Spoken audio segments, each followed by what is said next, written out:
Good morning, everyone. Welcome to the Explicit Measures podcast. This is Tommy, Seth, and Mike. We are back again for another week. Tommy was just talking, and he goes, "Holy smokes, it's the 21st already. This month has gone incredibly fast." It's the end of the year. I can totally relate to you, Tommy, on this one. Things have just been moving along at an incredible clip for me, too. It's always this time I realize all those reports that I put a year filter on, I didn't write DAX for to automate it, that I have to go back and add the year 2022 to now and make sure nothing breaks and go, I'll deal with that next year. Yep. As I only do the same thing for in January. Same moment when all your key vault keys that you were using in data factory pipelines start expiring 1 year later, and you're like, man. what the? Why is it always dying? Stuff's not working. And you're like, shoot, all the keys are expired. On the All plus the side, lazy stuff, do you guys keep like year-long running task lists or things that always start over in the next new year? Task I'm not sure if I understand your question. So, Yeah. Oh man. So two big things for me in one note, right? Okay. Meetings. Yep. And or I should say certain meetings I run, as well as like just daily things that I want to accomplish and that come up, right? So Yep. in one note, Buck Woody had a fantastic blog a long time ago about how do you keep track of all of the stuff that happens during the day. Mhm. And depending on your role, right, and how many different areas you're dealing with or how many different topics, like every single day of the year, I have like just a form that he basically, created that has the, 7 days of the week with a little bar, everything's color coded. And then it's just creating task lists in OneNote. And then that's how I keep track of all the stuff that goes on during the day. Sure.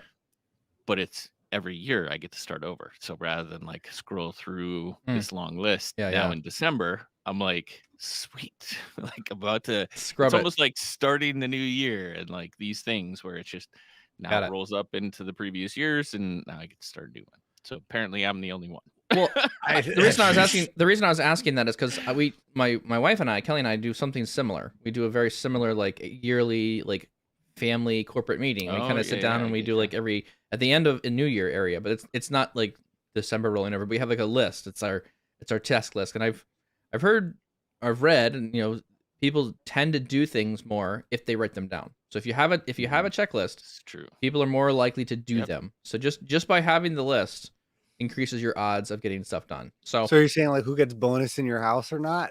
Yeah, it's like well, we have categories. We kind of walk through like, how did we do last year? What do we want to improve this year? Is there something we want to work on? Like it's like just kind of a couple key items. Us and the kids, we'll go through and let the kids pick out something that they want to accomplish, achieve, do something new. Yeah, just kind of being a little intentional about that kind of stuff. I'm gonna try to have like a mini date night with the wife, and we're gonna write down our top 10 moments of the year and just kind of like walk through what each one was, just to do something. Reminisce. And the fun part about this is like what Seth was saying. Every year you do it. So we've actually been doing this for numbers of years, since like 2009. So it's kind of fun looking back at what our goals were 10 years ago and seeing how they've changed now this year. So it's interesting to see the goals change as life goes on. Yeah, I'll do it with the wife, but I think I'm a few years away with the kids. So yeah, exactly. Well, there's probably still goals. Get them to not be sick on trips. I think you introduce goals when they understand what 5 minutes mean.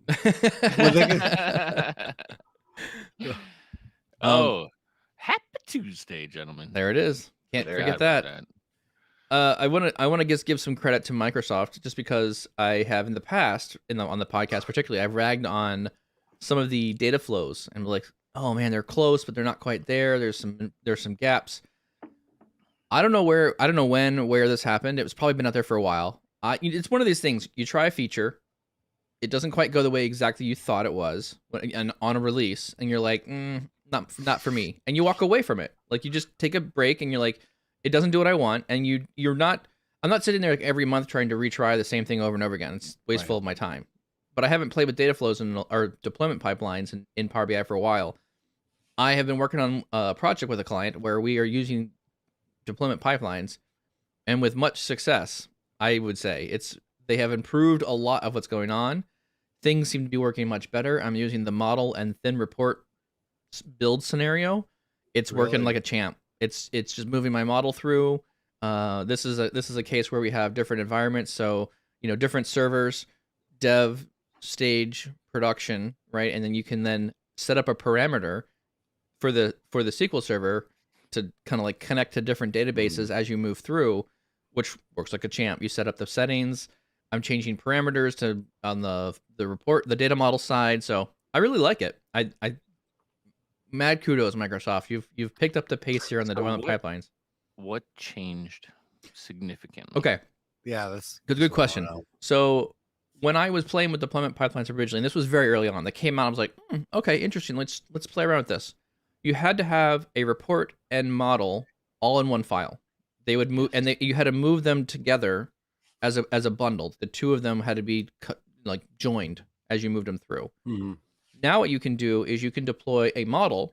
You can connect a thin report to that data model. So now I have basically two PBIX files now. And now I can revision them together as a unit. So I have 3 models, dev, test, prod. Each workspace has its own model in it. And I have a thinly connected report. And when I promote that report from dev to test, the thin connection now moves with the report to the new report. So it knows the report is the same thing in each environment. And it now is automatically relinking, or I think it's technically the term here is rebinding. You're rebinding the data set to every report as they move through the environment, and it's still keeping that relationship of, hey, you had this model in the dev environment, it's the same model name in the test environment, and then it relinks that report for you automatically.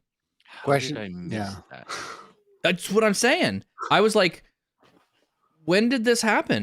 There wasn't maybe maybe it was just fixed, or maybe it was supposed to be that way from the very beginning and it just didn't work correctly. I don't know. Maybe it was a bug, but I'm very happy with that now. The only thing I haven't, the scenario that, when you start looking at larger data models, you have bigger models where you're talking, incremental refresh starts occurring. You have lots of partitions. It takes hours to reload the data, or you're reloading them with SSMS.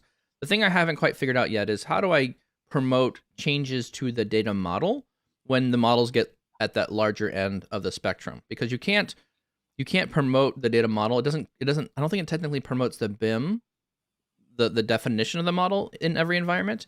I think it's actually taking a copy of the PBIX file and moving it through. So if you had, for example, you have a test model and you have the one running in production, if you promote changes to the test model and then promote that to the production model, it would delete the partitions and try and reload the model. So you have that reloading model scenario.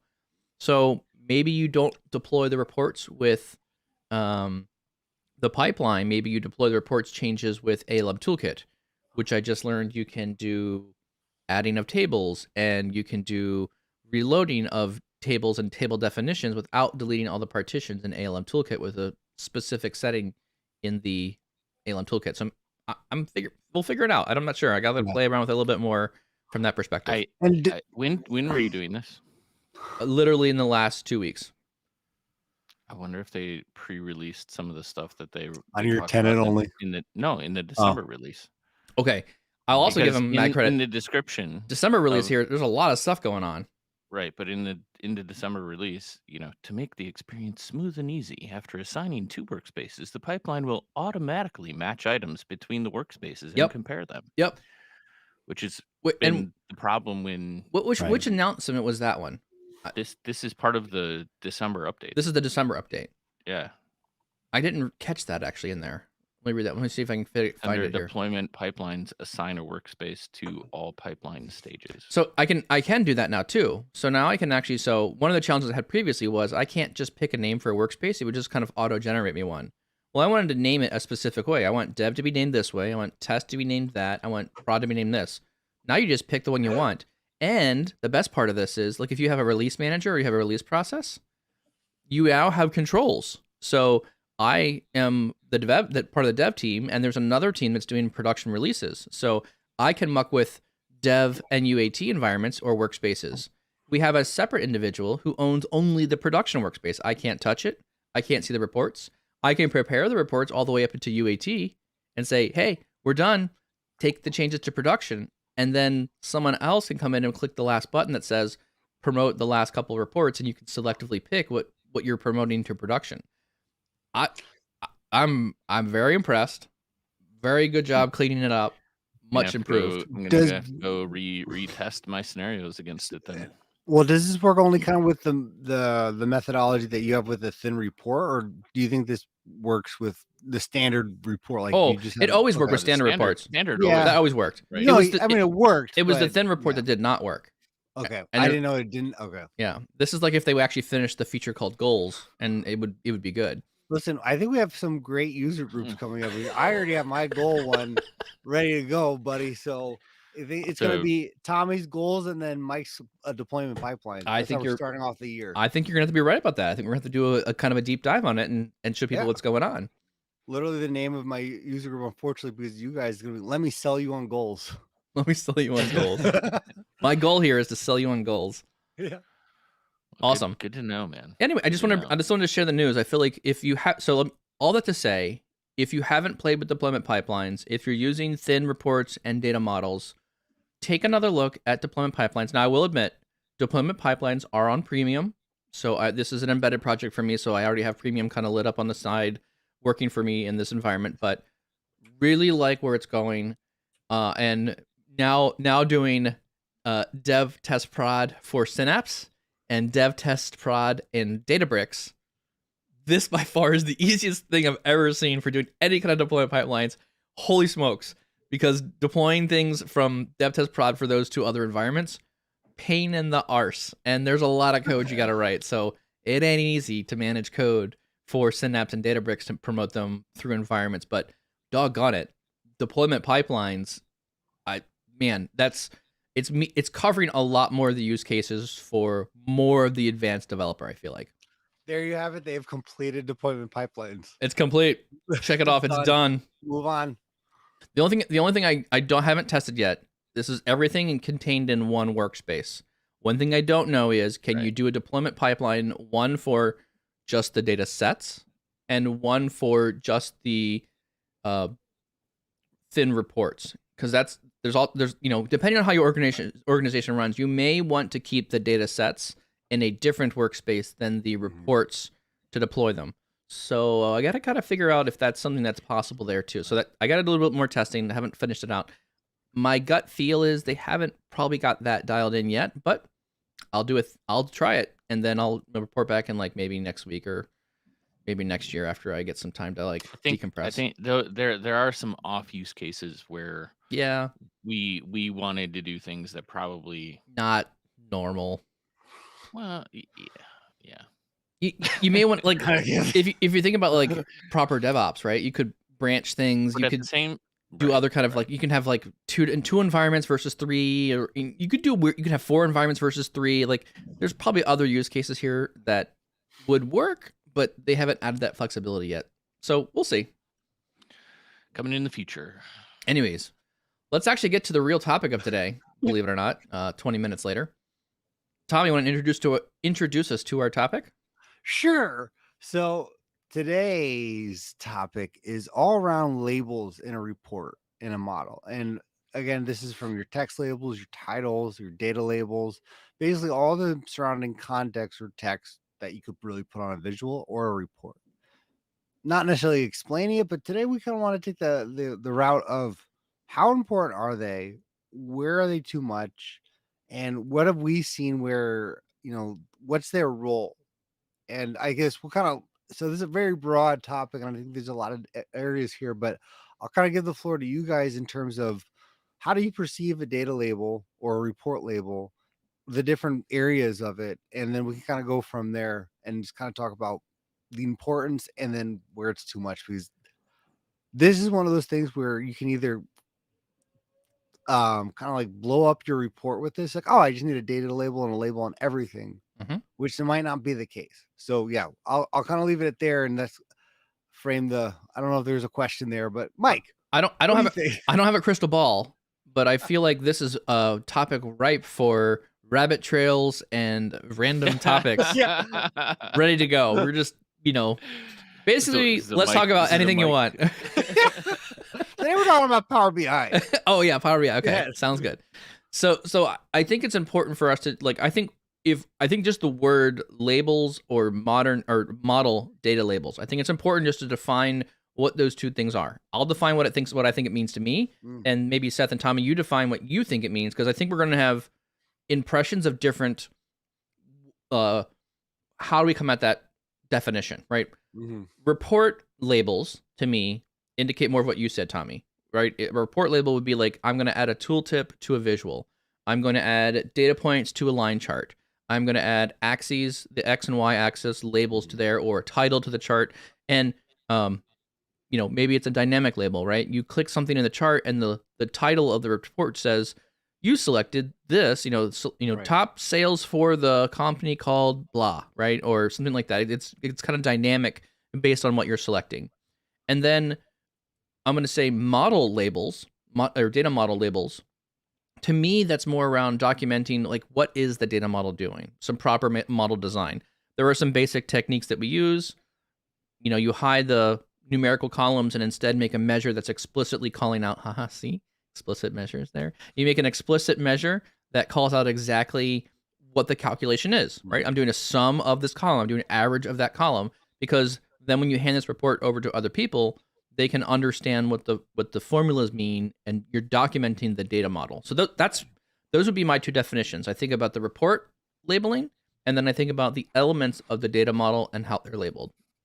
Seth, what about you? What do you think? Is there anything that you would see differently, or is that how you would line your definition? No, I think you're spot on. Right? Okay. To me, if we're talking about labeling, there's a back end. There's a back end. Yeah. And there's the front end. Correct. Yeah. Within those two areas, I think what we're defining as a label is a title, a description, yes, a guide, help text, comments. Like you can't really call it documentation, right? Because there's a branch across those things, as well as different ways to label your reports for clarity through an organization.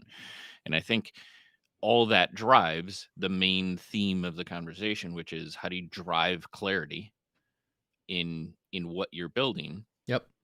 And I think overall, what it drives at is, think of someone else when you're building something. I like that. Whether it's the person you're handing off, or who's going to read the guts of your report. Yes. Are there checkpoints and helpers to get that person understanding the thought process of how you built things? Or is it the Wild West and it's like, okay, I got to go figure this out. Right. And then on the front end, where I think we can spend a bunch of time as well, is how do you drive clarity in a consumer's experience of your report, and are you giving it enough thought? Right. Oh, guys, this is not good. I think we all agree. What? This is the most boring podcast ever. All right, so moving on. New topic. New topic.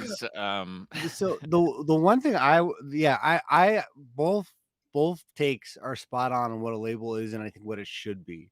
From Seth's points on the model side, it's almost like it should be like the Indiana Jones, or like the adventure, where you should have the rope that be able to tie you back to the source. For me personally, I really put more emphasis on the report labels, not because the other one's not as important. I think there's other things you can do from the model side, and also, I think we would all agree, but I think it's more underrated than a lot of people perceive. But report labels can make or break a report, and I think it's very underrated, not just using it. And I think that's where people can misunderstand it, where it's like, oh no, you need a report label. It's like, well, what is it saying? And to me, the actually taking the time to write it effectively and smart, and using the right fonts, using the right even the color or the heading type, and also what it's actually saying, can make or break that visual. And I think that's very underrated, that it's we just think putting any text there on a report label, we're done. Like, good. We now have explained that visual. And I don't like the standard table naming or visual naming mantra that comes with desktop. Like, if you have an axis, a legend, and a calculation for the bar height, right? If you have 3 data columns, it puts all 3 data columns in the title of the chart. Oh, man. This by this and this, and if you or tooltips, and it's not. I mean, the standard stuff that comes out of it is okay, but it's a little bit confusing when you have sales by region by region. Right. Why does it say region twice? Well, because you've added Yeah. it to like the bar height and the legend name because you're doing colors by region on the bar chart. So like if depending on how you build your charts, you'll get weird stuff in the header names. So Tommy, report labels. You're talking about just report page things that are on. Titles, data So labels, what are some of the steps or ideas that you always bring to a report page? Like you say, you just built 4 visuals, and I know it depends on what you're trying to convey on the report page, Sure. but when you look at the label themselves, like what are some of the go-to things that you're always doing? Yeah, so this is where honestly themes come really in handy with what you can do with the labels because you can really change the font. I'm making sure the color is a little faded depending if it's the title or if it's a data label. I'm turning off like legend titles, but having the legend there, just so it doesn't eat up a lot of text. And uh, that's kind of my primary focus is let me get the limited amount of text with the most amount of information. So if it's like the data label for region, right? It's not region and then USA, Latin America. You should be able to already know that. The other thing I'm doing with the theme file is I enable the visual helper tooltip. So the little question mark on all the visuals. So I don't have to necessarily enable that each time. And then I can write, it makes it a lot easier to write the visuals. And that's I, the information yeah, button, right, for yeah, each visual. right. Yeah. I also focus on tooltips and again on my theme having a visual tooltip like color background or font color to really help it stand out. And also so making use of titles, making sure the titles are always right or make sense. Visual helper tooltip, and then the actual tooltip when you hover over. Those are for me the major areas that I focus on. There's obviously other parts, but I think those are the things that can really enhance the visual to make someone understand it, even if you didn't train them on it. Or it could be so dang confusing that someone has no idea what they're looking at, even though it's obvious if you just looked at the data points. I'd agree with that. I think those are good places to start. So what's interesting, yeah, is a lot of the things you described, I wouldn't quantify or say are labels. Okay. However, all of those steps make a label perform much better, right? Like especially the decluttering. I'm right? huge Like on decluttering. removing a lot of the noise around the focus area, right? Because labels, like what we're talking about, is like how do you grab somebody's attention and put it in the right spot, or provide the information for them in the area that makes the most sense. Right. And part of being able to direct attention is actually have something that takes, draws the attention, Right. whether that's visually, by color or font size or whatever. So I think those are really good points because all of that is a laundry list of activities around visual, kind of UI, Context, UX, changing context, right? To basically say you have to present, or it's a good idea to present a label by itself, or have a unique draw for your eyes, and you do that by removing all of this automated stuff that gets bolted into the visual, to kind of provide clarity. That's what I heard. I think your note there, Seth, around decluttering the report page is something I look at a lot. Yeah. And I've heard some techniques around how people kind of try to declutter.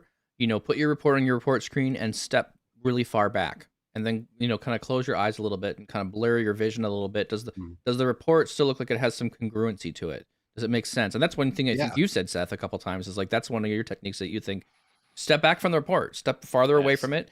And it kind of helps you obfuscate some of the nitty gritty details, and you're not like, and I think that's a good technique. I think that's a really win there. Tommy, you said something about changing the title so the color is a bit lighter or softer than, so I like that technique a lot. And I think that's one that I actually use. You said that one, and I don't think that's a step that I do, but then I was like, no, actually I do that quite often. Yeah. And I should set that in the theme file because I do it once, then all of the titles, and I like them. I like titles being centered. I think centering titles is a good thing. And another technique I'm using now is I almost never use a white page background anymore. Oh no, yeah. I'm almost always using some colored background, and typically like it's a lighter gray.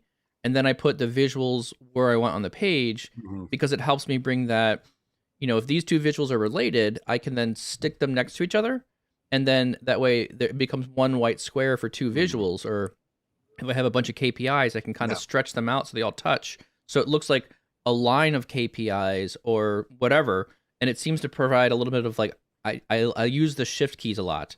So if you hold shift and use your arrow keys, you can nudge a visual a specific amount of pixels.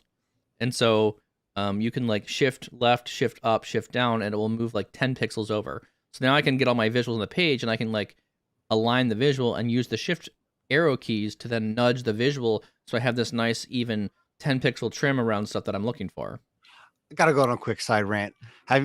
Is it just me in Power BI that if you try to move a visual, sometimes it will change the size of the visual? Has that ever happened to you? Are you moving it with your cursor, or are you moving it with your keyboard? With my cursor. If I move my cursor and I try to align it, it will change the size. I mean, are you grouping?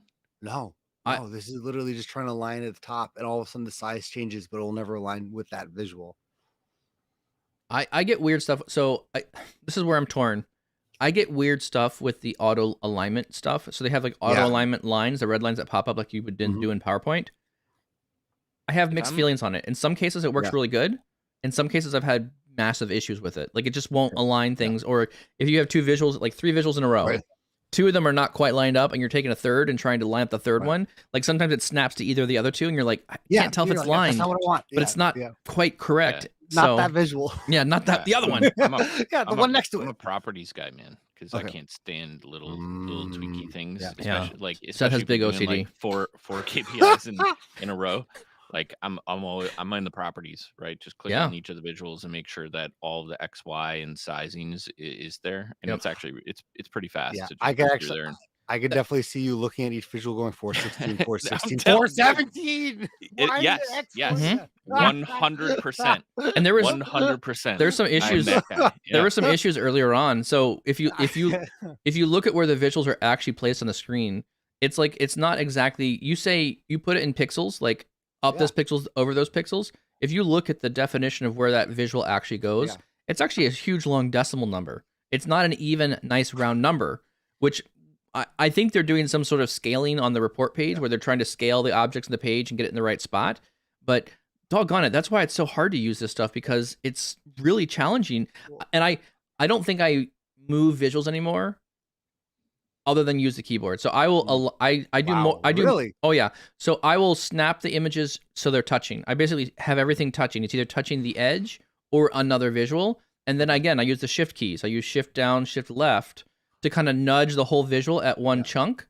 And then I have found that, like, if you want, let's say you have two visuals side by side and you need a little bit of like a 20 pixel overlap between the visuals, what I'll do is I'll put the visuals side by side, make them touch, and then I'll nudge one of the visuals on top of the other visuals, one nudge. And then I'll adjust the width of the visual so that it touches again, and then I'll nudge the visual back. And the reason I do that is because the nudge moves it over 10 pixels, I shrink it by 10 pixels, and then I nudge the visual back, which then gives me my 10 pixel gap between them. So I do a lot more with the key commands, and I feel like that's a lot more consistent as far as like aligning edges. And when they took away the quick access toolbar, I was very disappointed because a lot of the shortcut commands that I like to use in the keyboard were used in desktop, so I could easily align, like grab 5 visuals, align their top edges, like much faster. Yeah. That way, but we don't have that anymore. So like now I'm using a lot of these shortcut commands with the keyboard stuff. So yeah, don't call it PowerPoint for data. Bring back quick access toolbar. Yeah, and I think for Seth's sake, Seth, if the next January Power BI blog says introducing decimal points for the X and Y, I think it's time to retire. Yep. So but you did say something interesting. Just one thing. A few things. Yeah. It's all interesting, but a few things I actually want to talk about. Oh yeah. Okay. All right. I guess for the sake of kind of where we're going, one quick question, a little unrelated, and then going back to titles, because you said center, so that'll be the next kind of lead in. But okay, is shadows and borders part of the label to you, or is it really just text? And because that may be another topic. Shadows. Oh man, no, I didn't mean it. Forget I like said it. Decluttering is one thing. I think we're that's a little different. So we can go wherever we want. That's polishing. I would put that in a polishing freak. Okay. I would not quantify that as like tuning the labels of my report. I think episode 82 then. Yeah, Okay. 82. How to do shadows on visuals. Yes. Dude, this podcast is going downhill fast, man. We're talking about like the most, shadows. I was like, oh no, I unleashed the beast. This is so nuanced. There's everyone who talks to all my family members who talk about the podcast. They're always like, man, it's great seeing you online. I don't have a clue what you're saying. It's Christmas week, okay? I'm like, hey, check out the podcast today, Alex. You know, because we always hit the YouTubes at night, and I can't hold a candle to like Mr. Beast. Apparently, it's like I know. I don't understand. We need to start giving away millions of dollars, and then people will be like, "Yeah, Power Reports, millions of dollars." What are you even talking about? Like, this is boring. A 2-year-old. Like, when you have a 3-year-old, they go, "Daddy's on TV." It's like, sure. So. Yeah, exactly. So, all right. Bring it back. Bring it back. The one thing that you struck me, Mike, you said I always do Title Center. I like Title Center. Me, the jury's still out, but that makes me think of something else. And I think when we talk about all these different labels, is there there's obviously certain best standards out there, but are there for certain data labels or report labels best practices universal, or does it depend on the report? Or is it like on the user? Because who's to say a centered title is better than it being aligned to the left? I don't think, excuse me. I don't think it, I think it also depends a little bit on culture potentially too. Like what country you're building these reports in. Cause I've seen people do interesting things based on like what people around them understand. So I don't think there are hardcore standards on things. If you look at like the IBCS standard, which is like an international business, I don't remember, International Business Council standard. I don't know what the name of it is, but anyways, it's business reporting that does have a standard, and that's really interesting. So that to me is very interesting. Building things around that standard is very specific, and as you use that standard more frequently, again, this is one of these things where like if you want to get studied up, if you wanted to bring the analytical horsepower of your team up, have them go take a class in like IBCS standards, because it helps you critically think about more of what's going on than just like, I just need a bar chart. There's more stuff happening there that are really rich. So other than that, I think that's really the only kind of really standard that people have sat down and like made congruent. Right. I don't know. I don't really have any other thoughts on that. Because I think titles and data labels, I don't know. It might be just if you already are doing it a certain. No, I think it's a bit more personal preference and what your team likes. Right? What have you? I mean, this is a part of these things that you say a lot of time before time. Like you've trained your team in a certain way. Your team has been not. I'm going to say that this is not a right term. Brainwashed, trained, learned. Right? Whatever you want to call it. Your team has been kind of brought up in how Tommy thinks about reports. So they're going to expect labels to be a certain place. They're going to expect the color to be slightly off, like it's a little bit lighter, right? They're going to look for a gray background. I think there's like familiarity with like how your team is styling reports, and you want to reuse that as much as possible. But that does, it's not a team thing, I don't think. I would disagree from the standpoint that like that falls in line with the consistency that you're creating, whether it's a template, whether it's for a business unit, whatever. Yeah, like, that makes sense. It would make sense that you label things the same way and in the same places as you would, potentially rearrange some of the objects on the page, because then you're breeding what you're discussing, which is the familiarity of their reporting. They know you're not distracting them with all of the, like, wow, the titles are in bright red today. Yeah, exactly. I think you're taking away the attention. Or when you do change it to bright red, it's got to be important. Like, dang, this really pops out. I like that idea. I like that idea a lot. So, is there ever too much when it comes to labels? And I asked this because Tommy, I want to answer your question again a little bit more though. You said on the front side, like labels for like things that you're labeling on the reports. I do think there is a standard for labels on the back end of the reports. So I would highly recommend on the back end of the report piece, especially if you're thinking about like a model and thin report, you really want to do a due diligence around trying to add all of your numerical columns, hide them, and instead add measures for each of those numerical columns. I think that's a standard that you just want to do that. And every time you make a new, ideally, if you can make a description for each column, would be helpful, because if you're not the one consuming the model all the time, it helps to give someone else some understanding about what those are doing. And hovering, I can't tell you the number of times now that I'm doing this. All right, so this is going to go on maybe a little bit of a tangent. I love Tabular Editor. You've heard me talking about this before, but Tabular Editor allows you to create scripts that can automatically create a measure, and the measure definition can get automatically injected in as the description. So I can select 5 columns, say do a sum, and it says this measure is the sum of this column, and then writes out the name of that column, which I find incredibly helpful for new people looking to model, because now you can hover any one of the measures. And so now I've just created 5, 10, 15 measures, and I've labeled the columns correctly. I've made the measure name. I've hidden the old column, and I've added it to a folder. Like, those are like 5 things all happening at one time. Hugely productive. Like, that just saves me oodles of time, especially when I'm going to new models. If you had to do all that's like 15, 20 minutes of time just doing them one at a time, and then type. It's so tedious. I can't stand it. So anyways, I would say for the back-end model side, labeling, writing your descriptions down, making sure you add descriptions into your data model is very important, and I would call that a best practice. That would be something you'd want to always do. And I think it's a lot more objective, right? Because you're not dealing with design at all. Correct. I totally agree. It's a little bit more clear cut and dry.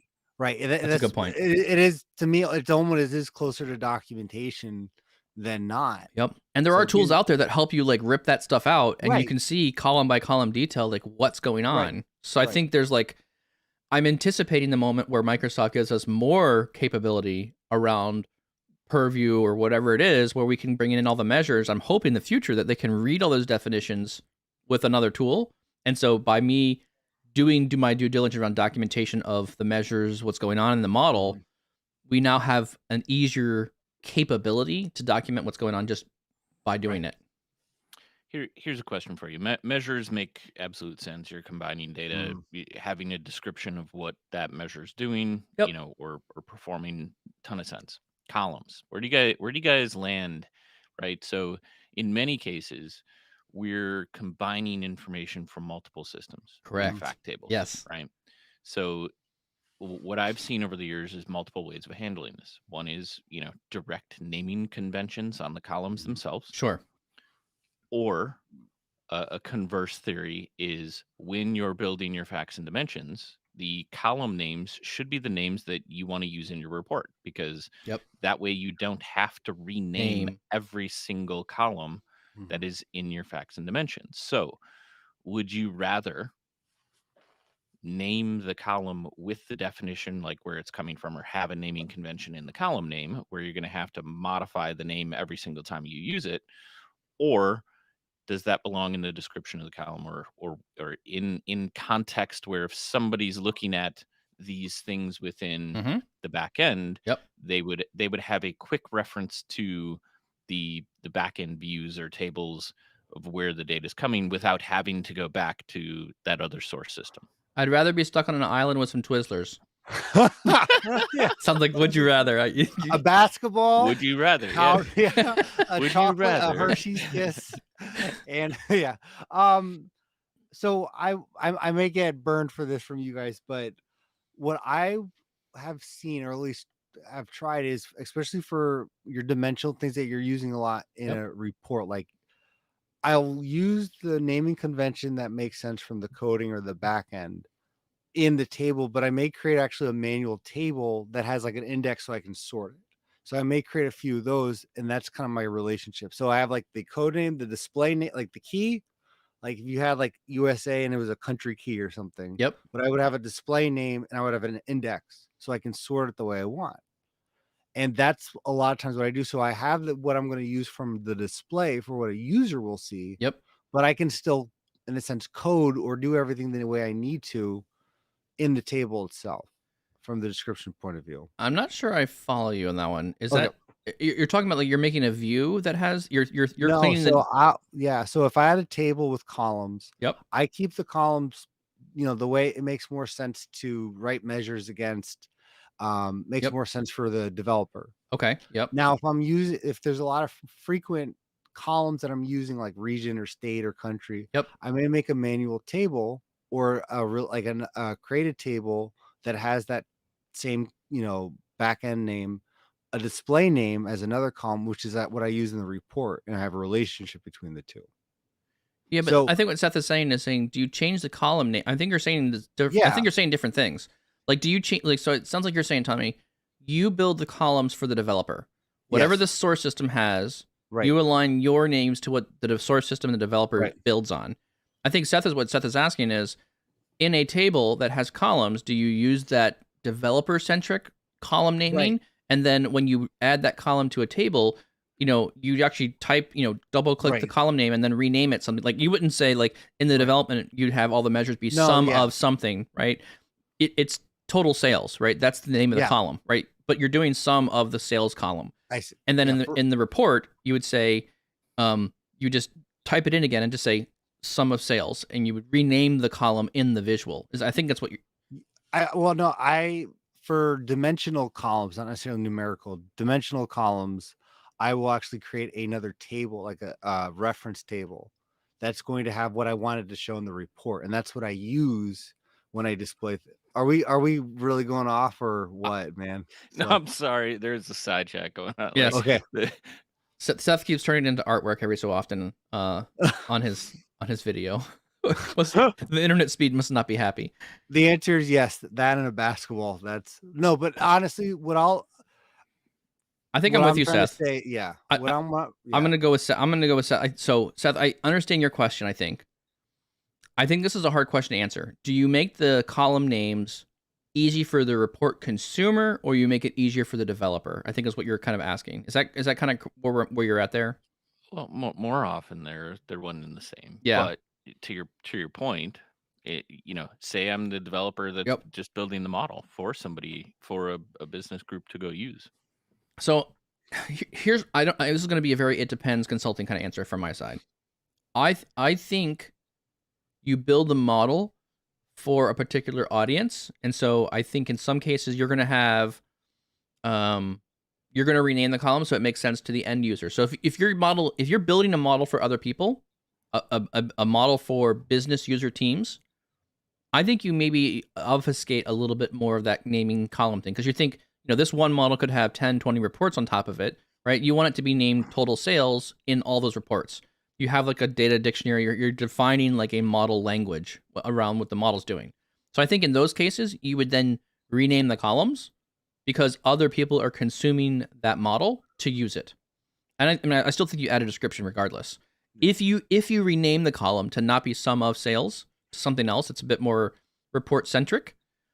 I definitely think you need a description to explain more clearly what is going on with that calculation or that measure or whatever that is, or description for that column. For different source systems, I think the table names match the source system more so than the column names. So if you have dimensional things, I would not use the weirdo SQL syntax of user underscore name as the column header, because that came from the source system. I would rename that to be just like, username or salesman name. I would rename them so they make sense for the report consumer to use them, and then add a description around like where does that come from. I don't know if that answers the question at all, but I think it does. Yeah. It's a hard part though. Coming a long time ago from the SQL land, Mm-hmm. right? I naming conventioned all the front end stuff, and I don't think it belongs there. I think, to your point, depending on what area of business you're working with, or what you're building in a report, you have the front end names that are easily digestible and usable from other people, because at the same point you would also potentially be opening up that model for others to consume, and at that point you want to have brand, not SRC underscore brand underscore DM whatever. Because they're going to be like, what? Totally agree with you on that one. And the appropriate place for description or something would be, this is the brand from this area. Right? Agreed. And I think Dan Meisner brings up a really good point here on this one too. Your data glossary, right? Where do you define all the things that you're making? Where do you define these columns and what they are? I think it's great to have one. I think very few companies actually have built one, and if they do build one, it's hard to maintain one. So I think it's the maintenance. It kills you. Yes. Yeah. And then because you're dealing with you have that weird dance between DAX best standards, where it's like camel casing. It's like the cha-cha. You don't want spaces. Yeah, or the waltz. It's a weird dance. Not the waltz. Waltz is nice. Cha-cha is like, you got to be like, it's a little funky. Here's a question for you. Like, are there outside of like, so when we're talking about labeling, technically that could be commenting code too, right? That's true. Yeah. Oh yeah. I would. Are you just in a raw place in Power Query where like M code is the only place you're adding comments? Because I'm not familiar with any place that we could add potential descriptions of and things in there. I absolutely do that. Okay, no, so Power Query. Well, so with Tommy, I'll add comments in DAX. I definitely write notes there a little bit sometimes. I definitely use very kind of specific formatting there. To Seth's point though, like around like what happens in Power Query, you can add comments in there, and you can add comments on each step directly in. Not in M. I don't write in M comments. I would write it in the. So you're saying on the step you can add correct. I'll add comments only if there's a change.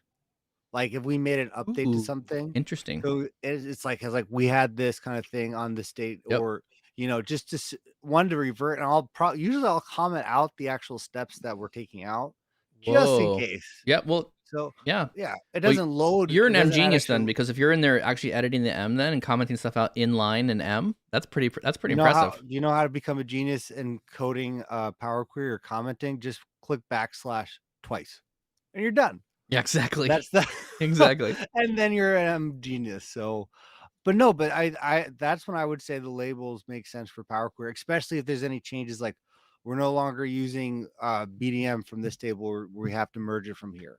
I think this also depends on like how much Power Query you use. I didn't even know that was in there. You get right-click properties and there's a description. Right-click properties and there's a comment section. So if you want to add comments there, I think one thing I do like about Power Query. So let's talk about labeling in Power Query just for a moment. I don't like the automatic naming that Power Query does. Every time in Power Query they add this doggone space between two words, like rename space columns. Can't stand it. It's I just want to throw it out the window. So frustrating. I go through and in Power Query, I try and delete all the spaces, because if you're trying to read the M code, it adds a hashtag and then adds quotes around every single two-part word. So it knows it's like, hey, you have a space in your table name. I need to grab the whole thing as a parameter. It just drives me nuts. And if you've never dealt with the Power Query code, you think that's how every step is. Like, no, you can just have a normal step, readable. Or like add column. Yeah. The code gets like 100% readable if you did it in camel case. I did not know that. So you're telling me the pound quotes are not needed. The only reason you have only for spaces. Yeah. So if you go through your table name, if you go for your step names, if you remove the spaces from them, those become one word, and then all the hashtag and the quotes go away, and the whole thing becomes way easier to read. Yeah, and write. So, correct too, because you have like you can actually hash quotes. Gosh, So it's such a pain. So I've actually asked the Microsoft team on the MVP channels, like, can you just make it a setting? Can you just make it a setting that whenever you bring in names, you just bring them in as camel case? Just delete like either spaces or replace them with an underscore. That means they're modifying your column names and stuff.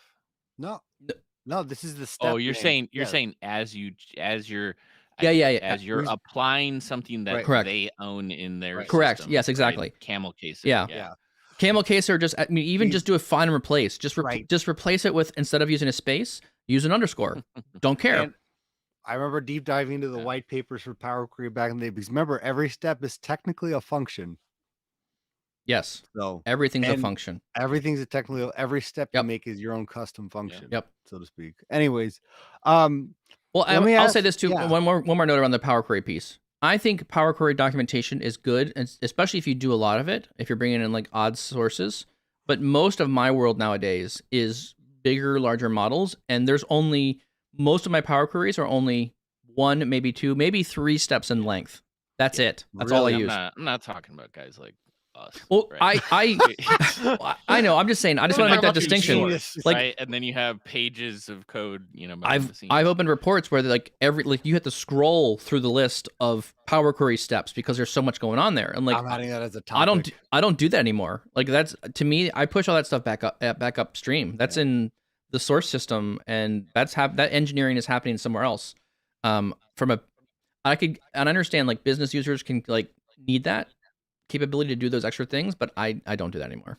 No, I guarantee you there's a topic there was everyone who's, except again, if you're really that cloud-based, you have some reports that have those 50 steps or 50 queries, Betcha. and when it's too much, you betcha. Oh yeah. Betcha. Tommy's got those all over the place. Oh, Don't hey, Tommy. who's that guy? Who's that guy on YouTube or yeah, that's the guy. Don't you know?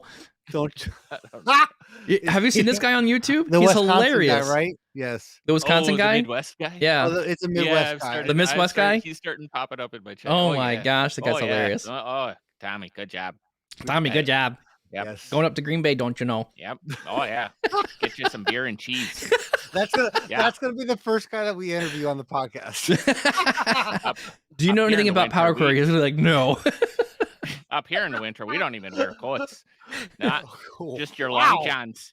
Yeah, just walk down to the street, down to the local market, get you some fresh cheese and milk. Man, this is clearly the end of the year. Yeah, for the podcast. we have had it. People the rest of the podcast listening around either around the world are like, what the heck are they talking about?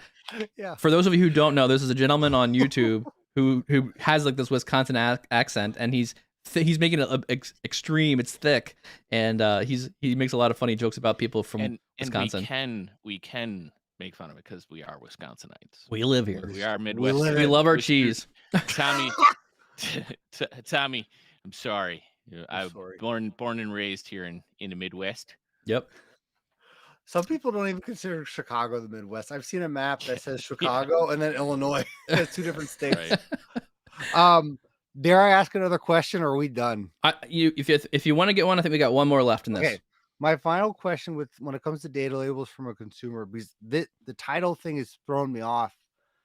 Is it better to be right some of the times or consistent all the time? If you had data labels and titles and it was poor or not necessarily the standard, but every report had the same thing, is that more harmful for a user than having a report with some of the best practices and some not? Like some have good titles, some have like the red font when it's not needed.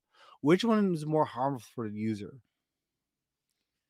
I'm leaning towards consistency more than being more harmful or being better. I don't understand the question. So which one would throw? How much flexibility are you willing to? Let me rephrase the question, Tommy, and see if I got it. What you're trying. Now, yeah. How much flexibility do you provide users using a standard for labeling? Are you very strong on making sure it's very consistent, or do you allow for flexibility in the report should just be accurately describing what it's doing? And if you don't have the label, the title, not the right color, not always shaded, not a background color, like if there's some things that you bend on, do you allow those bends to happen in order to convey what's happening inside the report? Or do you say you be more forcible about it and say, we have to be consistent? This is our standard. This is what we're doing. Is that kind of what you're saying? It's more what would throw a user off if you had a poorly labeled report, but it had the same consistency, same color, you use the auto titles for everything, right? Same bad consistency. Same poor, like not best practice where you had like the title, right? Like if it was centered or left, like let's say one was better than the other, but every visual had the same format, so to speak, even if it was not the best displayed for the user, or you had a report with 3 different types of labeling systems, so to speak. Honestly, I find the inconsistency very distracting just for me. I think I distract if I'm trying to convey an insight or a series of insights. I feel like I miss it. I feel like I miss the context of what we're trying to do. And so I feel like I'm more on the side of I'd rather have consistent reports as opposed to allowing some flexibility there, because I think it distracts users. Because I ask because I do want to try doing a center title, but I can't just try either on one visual, right? I can't have right. If you're doing center title, do it, you got to turn it on. It's the whole report. So like if you're doing a center whole tenant, Well, I don't think so. Why would you have one route? Yeah, there's levels, right? If you're just trying it out, you're have something in tab. I would try maybe center with titles. See, because I think it adds a little bit of distinction. To that visual. If you're doing it though, I would do it across the entire report. I think to me, it's very distracting to have like some titles centered and some not on a report page, or by page 1 they're centered and page 2 they're not. To me, that just throws me off in like the groove of like that's part of the consistent language we're going to use throughout the report. And I would even write in a Power BI app. Yeah. If you had an app with one that was titled, go ahead, Seth. Well, I get where you're going. Yeah. You have 50 reports out in the wild, and you're going to add one to an app. Do you change the one, right? Or you change them across the board?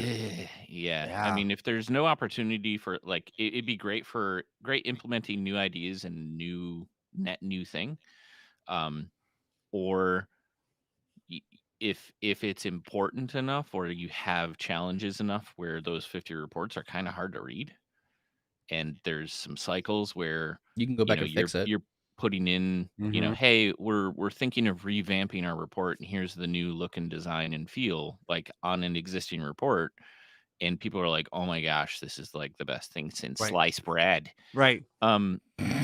Then maybe it's worth going through. Then maybe it's worth ripping through the 50. I get what you're saying. Like, there's sometimes some significant workloads that would have to be done to redo things, and that's why, like, clean breaks into new better formatting is probably like a good approach. Like, if there's it's not being plugged into an ecosystem yet, or it's a net new type of report, it's probably easier to introduce new design or clean element ideas. But I get it. Like, I'm with you, Seth, on this one. They're making changes midstream to some of these standards has a potential for wrapping up a lot of tech debt. And we've had a conversation around what tech debt looks like. I think this is a prime example of potential tech debt, right? You're changing something like titles are not going to be centered instead of left justified. That's a standard thing. Like, but however, right, if you're controlling these things with a theme file, it's now a one, but did that. You just go back in, you just change the theme file and say, okay, I'm just going to adjust that one property, and then you can go back through all your reports and re-upload them. And this is where I'm getting a little bit like, oh man, this would be really cool. Microsoft's probably not listening to this, but if you're listening to this, it would be really interesting if I could do a lot more styling with the theme file, or have something like separate that allows me to do the theme styling. I would really like to build a report without touching any of the properties pane or any of the visuals, most of it.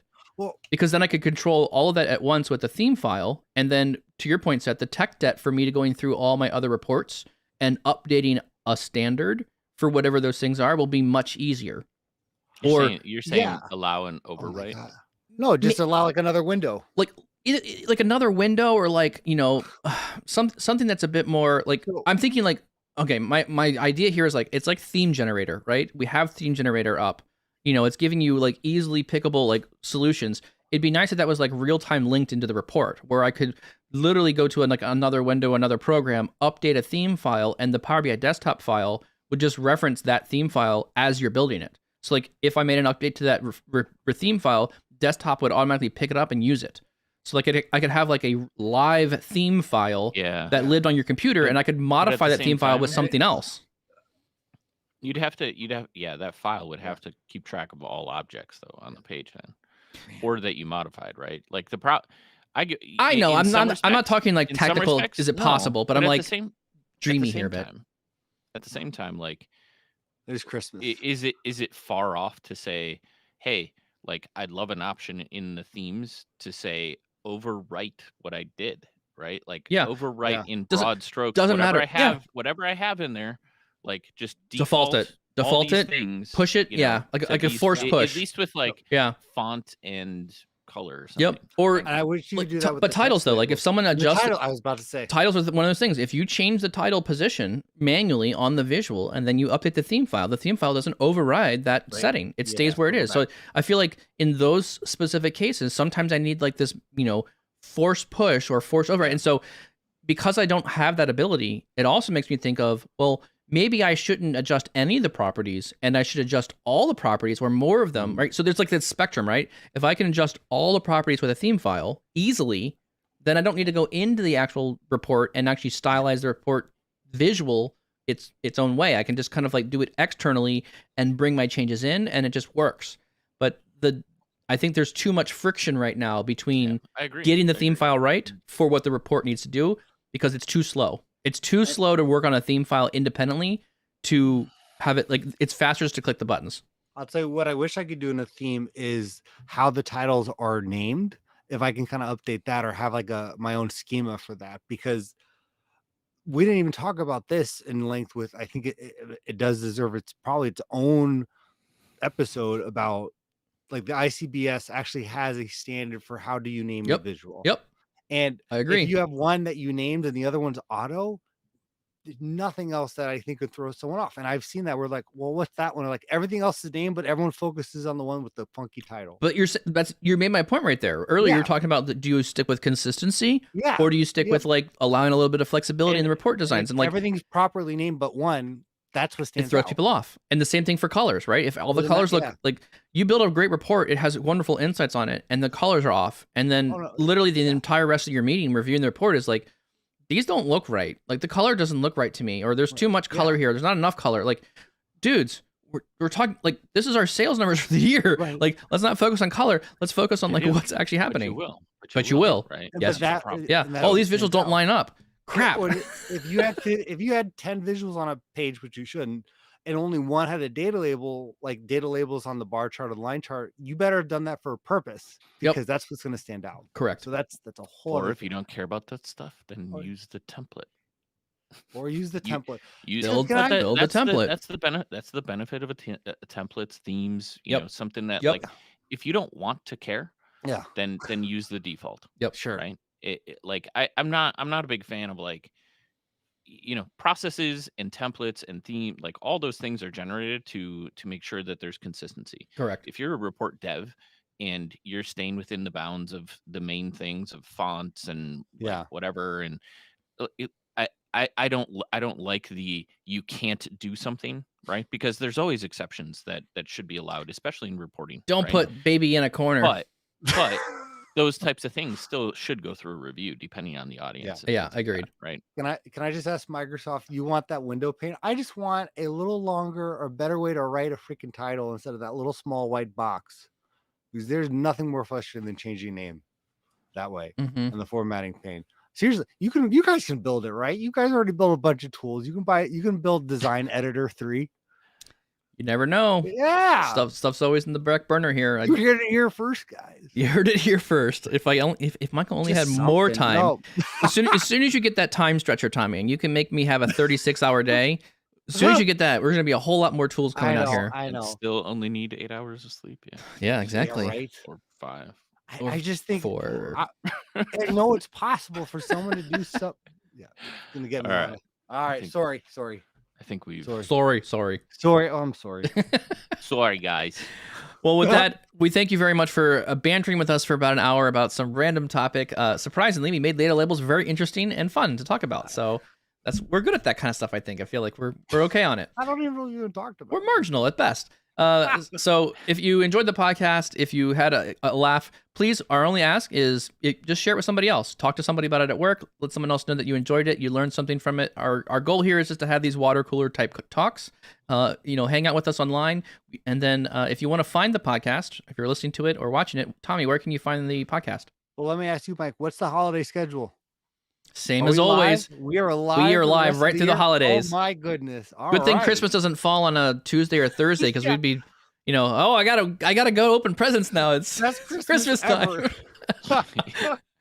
They go over real well. Yeah, right. Yeah, all 10 of the people in the whole world, all 10 husbands in the whole world or wives. What are you doing right now? Well, I'm listening to the podcast. We're supposed to be opening presents and having a fun mailing moment, but the podcast is on. After dinner too, because we wouldn't be allowed in the house. All right, so if you're listening to the podcast live right now and you enjoying the conversation, if you want to listen to our past episodes, so we have 67 now. Subscribe on Apple and Spotify. You can listen to all the episodes. I was actually not even kidding to get back into it after the break, listening to like our Q&A one from like 19. Still good. It wasn't bad. Not bad. That was 50 episodes ago. If you are listening right now on the Apple or Spotify, you want to join the conversation live, follow Power BI Tips on LinkedIn and YouTube. We have all of our live conversations. Join the chat. We have a great community out there. We do. And you guys are awesome. Thank you all very much. And we'll see you on Thursday. See you Thursday.